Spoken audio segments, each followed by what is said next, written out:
Presiden ketiga Republik Indonesia, Abdurrahman Wahid alias Gus Dur, dalam sebuah diskusi pernah berseloroh dengan mengatakan hanya ada 3 polisi jujur di negara ini, polisi tidur, patung polisi, dan hogeng.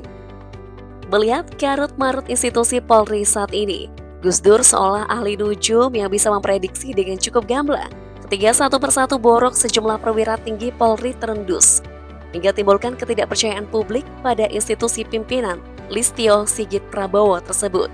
Dengan sebuah pertanyaan miris, benarkah tak ada lagi polisi jujur selain Jenderal Hogeng?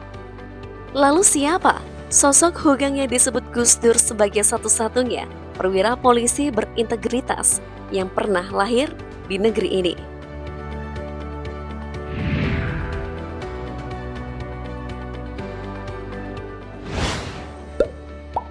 Jenderal Hogeng Imam Santoso dilahirkan sekitar 101 tahun lalu, atau tepatnya pada 14 Oktober 1921.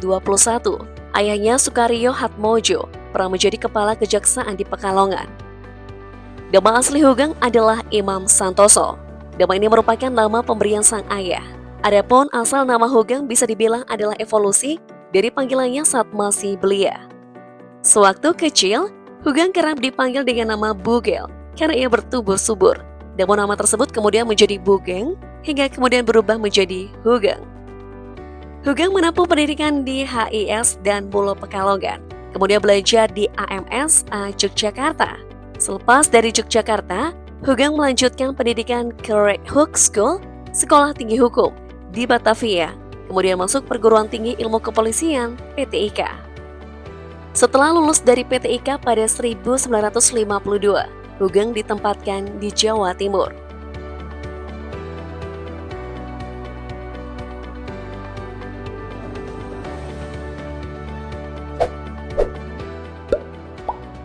Sewaktu pendudukan Jepang, ia mengikuti latihan kemiliteran Nippon tahun 1942 dan Kotokusatsu Kai Ikai tahun 1943.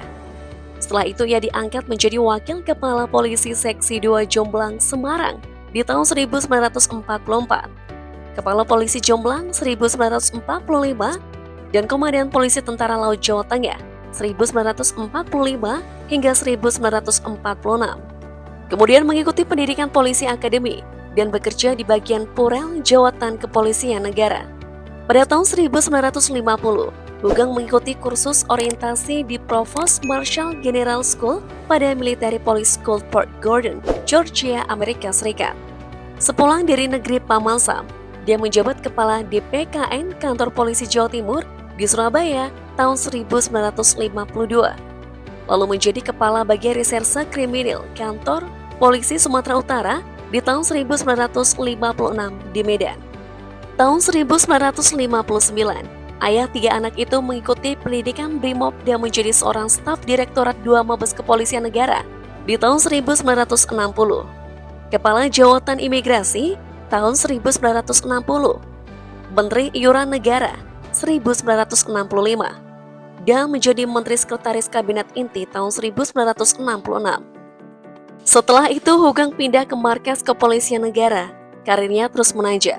Dari situ, dia menjabat Deputi Operasi Pangak di tahun 1966 dan Deputi Menpangak Urusan Operasi juga masih dalam 1966.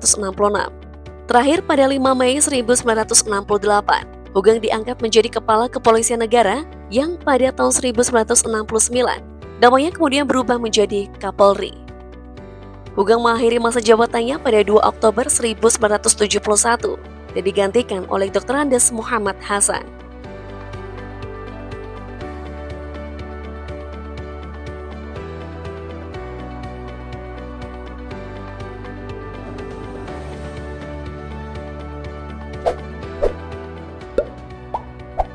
Sejumlah sikap keteladanan yang menunjukkan integritas dan kejujuran dirinya, semisal sesaat setelah menjabat sebagai Kepala Jawatan Imigran.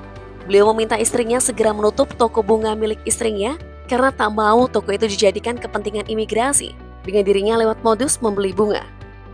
Saat menjabat sebagai Kapolri, Jenderal Hogeng pernah mendapatkan tawaran suap oleh seorang pengusaha dengan imbalan Kapolri tidak melanjutkan kasus penyeludupan.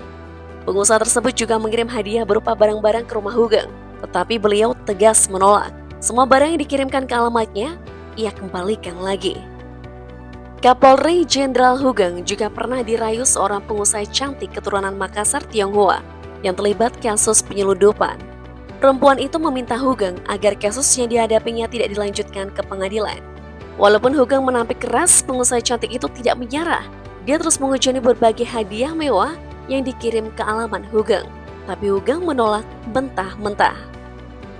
Selanjutnya pada dekade 1960-an, saat menjabat sebagai Menteri Iuran Negara di tahun 1964 hingga 1966, Hugeng bahkan pernah menolak permintaan Presiden Soekarno. Kala itu, Soekarno hendak mengimpor sejumlah barang untuk keperluan pembangunan rumah yang kemudian hari dikenal dengan nama Wisma Yaso Jakarta.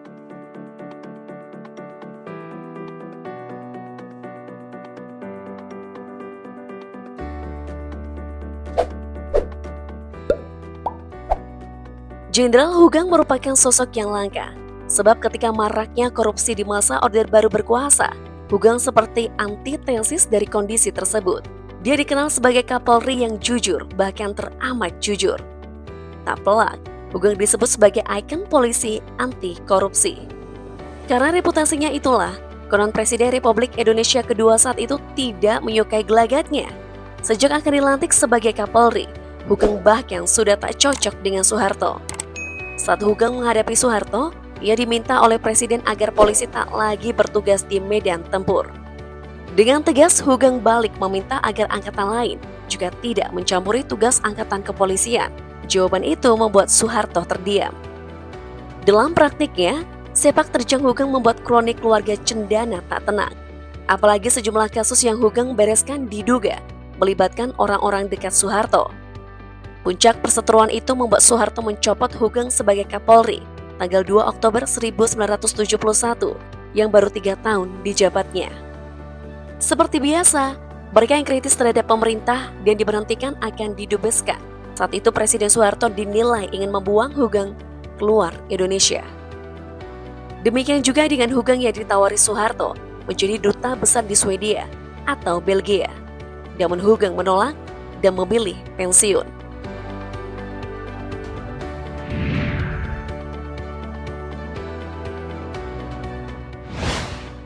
Berbeda dengan sejumlah petinggi Polri yang sempat disebut memiliki rekening gendut atau pensiunan Polri yang tetap memiliki usaha dan jabatan strategis dengan gaji melimpah. Kehidupan Hugeng pasca pensiun begitu mengkhawatirkan, apalagi yang pensiun dini di usia 49 tahun, sama dengan usia Ferdy Sambo saat duduk di kursi pesakitan. Terungkap jika Purnawirawan Jenderal Hugeng Imam Santoso ternyata hanya menerima uang pensiunan sebesar Rp10.000 per bulan. Pensiunan itu diterimanya selama puluhan tahun, tepatnya hingga tahun 2001. Setelah itu, baru ada penyesuaian menjadi sekitar Rp1 juta.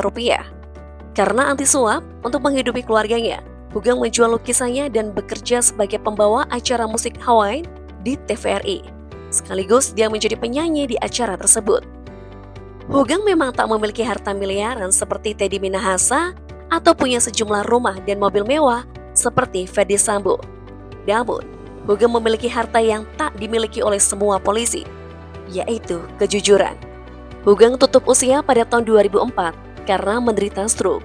Sang istri, Mariana Ruslani, lalu menerima 50% uang pensiunan Hugeng atau sekitar Rp500.000. Kira-kira guys, kapan lagi kita memiliki perwira teladan seperti Jenderal Hugeng?